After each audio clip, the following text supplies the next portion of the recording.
Olá! Hoje nós vamos estudar a unidade 3, Formação do Brasil Colonial. Nessa unidade, nós vamos estudar o capítulo 10, onde vai trazer o assunto sobre Estado e religião. Também veremos a primeira parte nesse slide. A decisão de colonizar. Então, veremos qual foi o motivo que levou Portugal a colonizar o Brasil, né? A gente já estudou e já viu que Portugal e Espanha resolveram dividir essas terras por meio de um tratado.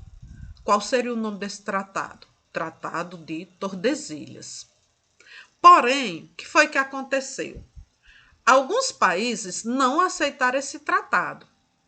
Quem eram esses países? A França, a Holanda e a Inglaterra. Então, eles resolveram disputar a posse desses territórios. Bom, Portugal ficou com medo. Disse, poxa, se esses países entrar na disputa, eles podem levar a melhor. Então, resolveu enviar para o Brasil expedições militares. Essa foi a decisão que Portugal teve para não perder essas terras. Porém, mesmo ele mandando essas expedições, eles não conseguiram impedir os ataques dos inimigos, desses países que também entraram na disputa. Então, o que foi que ocorreu? Ocorreu uma invasão dos franceses em 1555, que se aliaram aos Tupinambá, que eram indígenas, para extrair o pau-brasil. Então, os franceses resolveram fazer o seguinte: eu vou me aliar aos indígenas, porque aí eu vou ter uma proteção maior e eu posso driblar a expedição militar de Portugal e conseguir extrair o pau-brasil. Porém, em 1530, o rei Dom João III resolveu enviar para o Brasil outra expedição, dessa vez comandada por Martim Afonso de Souza. Aqui veremos a figura do rei Dom João III e ao lado Martim Afonso de Souza, que comandou essa expedição. Quando Martim Afonso de Souza chegou no Brasil, ele combateu os estrangeiros, procurou metais preciosos, como ouro, prata, diamantes, né? Fez o reconhecimento do litoral e fundou uma vila, que foi a primeira vila do Brasil, chamada de quê? De São Vicente. Ali, nessa vila, eles cultivaram cana-de-açúcar e instalaram um engenho, porque as terras eram muito boas para essa plantação. Capitanias hereditárias. O que é que o governo de Portugal resolveu? Decidiu dividir o território em 15 grandes lotes de terra. Como as terras eram muito grandes, ele viu que uma pessoa só não poderia comandar, uma equipe pequena não poderia comandar tantas terras. Para melhor organização, eles resolveram dividir em 15 grandes lotes.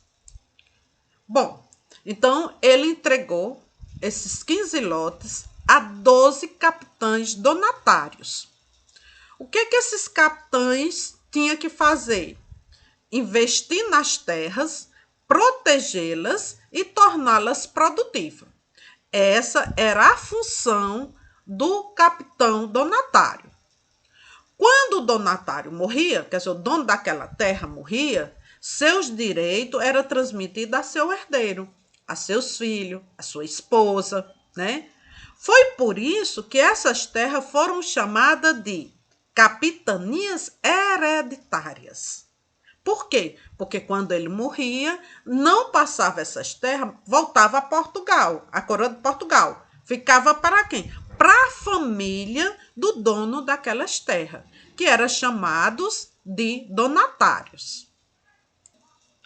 Porém, tinha que ter um acordo jurídico entre o rei e o donatário. Seria através de 2 documentos, que seria a carta de doação e a carta de capitania. Então, tinha 2 documentos que eram assinados pelo rei e pelo donatário para ter direito a esse pedaço de terra no Brasil. A carta de doação concedia ao donatário a posse da capitania, quer dizer, a posse da terra. E a carta foral determinava os direitos e deveres dos donatários. O que é que ele tinha que fazer nessas terras? Não podia só ficar sendo dono e não fazer nada. Tinha que ter direitos e deveres com essas terras. Bom, o que é que aconteceu com essas capitanias? Com esses 15 pedaços de terra que foi dividido pela coroa? Na realidade, eles não alcançaram os resultados econômicos que o rei e os donatários esperavam. Entre essas poucas capitanias que prosperaram, a produção de açúcar estava a de Pernambuco, São Vicente e da Bahia. Então, mesmo com todos esses problemas, as capitanias, elas estimularam a formação dos primeiros povoados da colônia. Como exemplos, a gente pode citar São Vicente, que foi a primeira vila, Santos, onde hoje fica no atual estado de São Paulo, Porto Seguro e outras. Bom, a gente vai ver agora a participação das mulheres nessas capitanias. Então, primeiro, a gente sabe que no Brasil colonial, a mulher ela era desvalorizada, Ela não tinha muito valor, certo? Então, no meio da elite, por exemplo, no meio das pessoas ricas, elas eram menos valorizadas do que os homens e não tinham os mesmos direitos que eles. Então, a mulher vivia para quê? Para cuidar de casa, para ter filhos. Era essa a função da mulher nessa época. Então, a política, a economia e a igreja eram dominadas por quem? Por senhores e não por senhoras. Quer dizer, por homens e não por mulheres. Mas, apesar das dificuldades, houve casos de mulheres que conseguiram administrar mercearias, lojas, quitandas e outras coisas nessas vilas que foram construídas nas capitanias hereditárias. Apesar disso, estima-se que no Brasil colônia, quase metade das famílias, isso nos centros urbanos, era chefiada por mulheres. Mas houve casos de senhoras que se tornaram donatárias de capitanias. Vejam só, Para você ver que não era só os homens 100% que dominavam.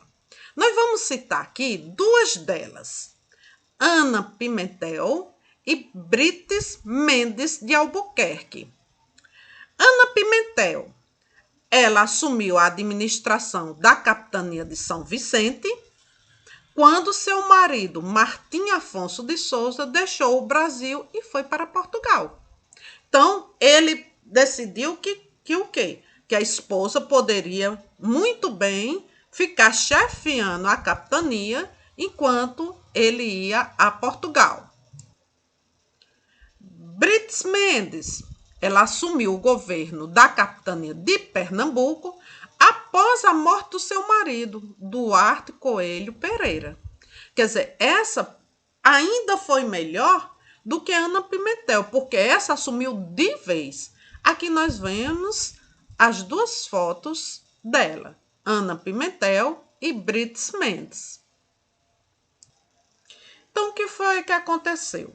Como eu já falei para vocês que algumas capitanias não vingou, não foi para frente, a monarquia portuguesa decidiu ampliar o controle sobre sua colônia na América, né? Então, quando ele viu que algumas capitanias tinham fracassado, ele disse: epa, eu tenho que tomar outra decisão aqui para que não chegue outro país e tome de conta. Então, para isso, ele resolveu criar um governo geral no Brasil, para que pudesse administrar essas capitanias que não tinham vingado. Vamos ver como é que funcionava isso. Os governadores gerais, que foram enviados para cá, deviam incentivar a colonização das terras. Quer dizer, deviam incentivar que as pessoas pudessem plantar, criar vilas, botar a coisa para funcionar. Então, para que esse projeto tivesse sucesso, eles concentraram todos os poderes em suas mãos. Que poderes eram esses? Os poderes militar, administrativo, judiciário e eclesiástico. Então, eles pensaram: poxa, como é que a gente vai fazer para exercer essa função? Então, o governador contava com os auxiliares. Quem seriam eles? O ouvidor-mor, o provedor-mor e o capitão-mor. O ouvidor-mor, ele seria responsável pela justiça. O provedor-mor, de assuntos financeiros, e o capitão-mor ficaria responsável pela defesa da colônia. Então, dessa forma, ficava melhor para controlar essas terras, essas capitanias que não tinham vingado. Bom, mas nem tudo foi de felicidade, né? Depois que organizaram tudo, quando foram colocar na prática, eles começaram a enfrentar alguns problemas, como as gigantescas distâncias, né, que existiam, porque o Brasil é muito grande, e a dificuldade de comunicação entre as capitanias, né? Então, foi uma das dificuldades que eles tiveram que enfrentar. Bom, para isso, nós tivemos 3 governadores gerais aqui no Brasil. Vamos ver cada um deles. Vamos começar por Tomé de Souza. Bom, Tomé de Souza, ele chegou aqui, né, no estado da Bahia, em 1549. Vieram algumas pessoas com eles, inclusive altos funcionários e os primeiros jesuítas da Companhia de Jesus, que foi chefiada pelo padre Manuel da Nóbrega. Então, no ano que ele chegou aqui, ele fundou a cidade de Salvador, sede do governo geral. Quer dizer, foi a primeira capital do Brasil, foi Salvador, né? Hoje a gente sabe que a capital do Brasil é Brasília, né? Mas a primeira capital do Brasil foi Salvador, fundada por quem? Por Tomé de Souza. Aqui a gente está vendo a foto de Tomé de Souza. Então, o segundo governador-geral foi Duarte da Costa. Ele também veio acompanhado por várias pessoas, por várias colônias, inclusive jesuíta. Um desses religiosos foi o padre José de Anchieta, que foi ele que participou da fundação do Colégio de São Paulo, em 1554. E ali, depois de muito tempo, foi desenvolvida a cidade de São Paulo. Então, durante o governo de Duarte da Costa, os franceses resolveram invadir esse território. O que eles fizeram? Se juntaram aos Tupinambá, que eram os indígenas, e invadiram a Baía de Guanabara, isso no Rio de Janeiro. E lá fundaram um povoamento chamado França Antártica. Aqui a gente está vendo a foto de Duarte da Costa. Vamos agora para o terceiro governador-geral. Esse era chamado de Mendes Sá e ficou no cargo por 14 anos. Então, foi durante o governo de Mendes Sá que os franceses foram expulsos da Baía de Guanabara. E ocorreram intensos combates contra quem? Os indígenas que resistiram à colonização. Então, houve uma briga, houve muita morte, né, durante esse período. Então, nessas lutas, Mendes Sá contou com a ajuda de seu sobrinho, que era chamado Estácio de Sá, que é considerado um dos fundadores da cidade de São Sebastião do Rio de Janeiro, né? Se não me falha a memória, também tem um grupo carnavalesco chamado Estácio de Sá. Aqui a gente tá vendo a foto, né, de Mendes Sá.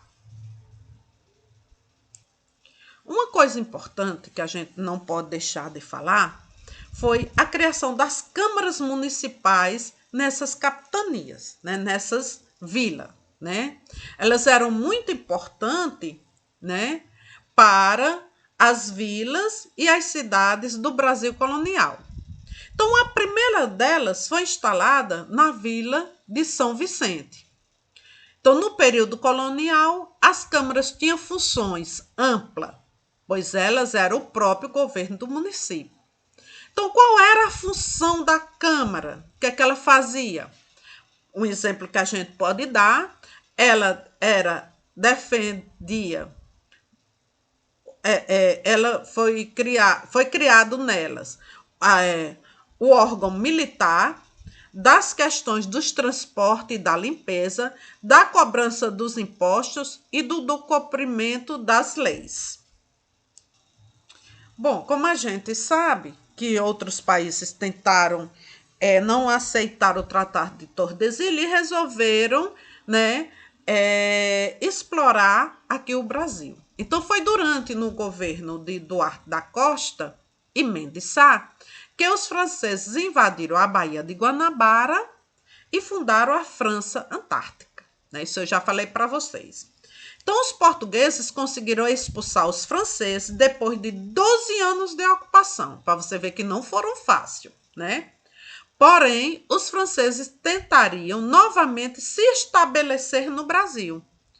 Por exemplo, em 1612, fundaram a França Equinocial, ocupando parte do Maranhão e construíram o Forte São Luís, que deu origem à atual capital maranhense. Para você ver que os franceses não se conformaram, eles foram expulsos, mas eles voltaram, né? Lógico que em outra região. Logo a seguir, vocês vão ter a atividade. Aqui nós temos a primeira questão, onde vai vir a pergunta e tá aí as opções. Você vai escolher uma opção, certo? Aquela que for correta com relação à pergunta.